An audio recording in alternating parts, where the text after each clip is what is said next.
Happy to win, not pleased at all, not satisfied at all. Wake Forest, I thought, were much more aggressive than we were. At one point in the second half, they're shooting like 60%. They missed their last few to get it down to 50.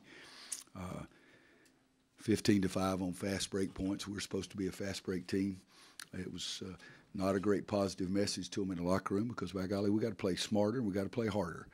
Came back from Christmas. Santa Claus came to see everybody, and I was happy for that. But 3 practices, we really tried to work on our execution. I should have worked on my execution.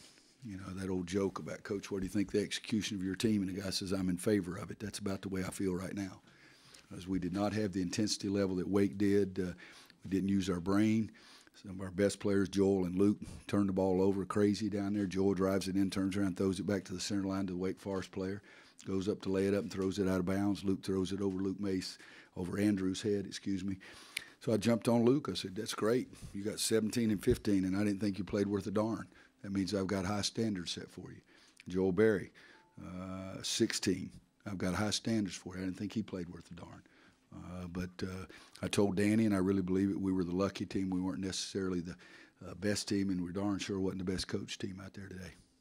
So, Coach, first half, your death lineup ended the half on an 8-3 run, did the same thing in the second half. What did you see from that lineup that you possibly liked? I didn't see one I liked. I'm still looking.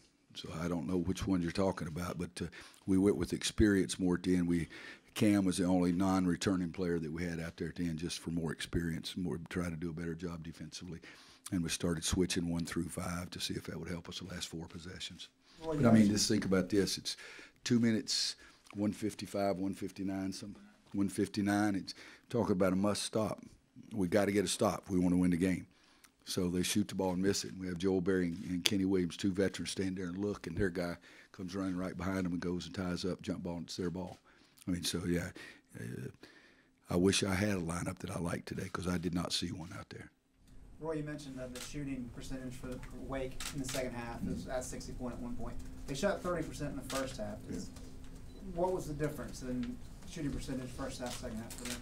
Well, you know, things tend to sort of level out, you know, whether it's golf or basketball, whatever it is. But I didn't expect them to shoot 30% again in the second half, but I darn sure didn't expect them to shoot 60. And I mean, we talked about all their guys can shoot threes, and I asked Kenny, did they stand there at 6, 8 feet off of you and let you shoot a 3? No, sir. So, Joel, did anybody stand 6 feet, 8 feet off you and let you shoot a 3? No. We let 30 shoot one from the right corner, 20 shoot one from the left corner, 6 or 8 feet off of them, you know. And so, to me, they made successful plays, and then unfortunately for them, they didn't make the free throw there at the end when they needed the free throw. We switched to everybody and ended up with Joel or Kenny won on Darrell, and I said if they throw the ball into him, foul him. And so we got lucky. It's one of the things I guess we did, as I said. It's about the only thing I can think of. Coach, what do you need to do to get more out of your bench guys, not named Cameron Johnson, the rest of that crew? Well, it depends. You know, last game, Jalik was fantastic, you know, and so but today, 2 straight possessions, he gave them 5 points in the second half. So what's got to happen is they've got to play a heck of a lot better. I've told you guys, head coaches have no favorites.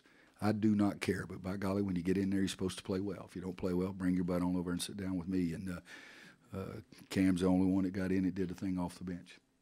You mentioned there were trades yesterday into going to that smaller lineup. Did you like the trades there at the end of the both halves? You got rebounds on that. Yeah. Yeah, but at the end of the game, we had 4 veterans, and then I went with Cam because he's been around longer, and we started switching 1 through 5. That was difficult. I told Luke, don't let a guy just dribble you down and pull up in front of you and shoot a 3. But I like those guys being able to make adjustments during the game was what it boiled down to. I trusted them more, I guess is what you could say. And we did. I mean, we switched around, and all of a sudden, I think Kenny's the one that fouled Joel, but Joel may have been the one that was guarding him, Darrell. But if you switch, you know, you just got to play the way you're supposed to play and guard the guy. And, you know, I mean, how many times today you saw 3 different times a guy at the top of the key drive in and lay the ball up? Yes, I know we don't have John Henson or somebody like that, but whew,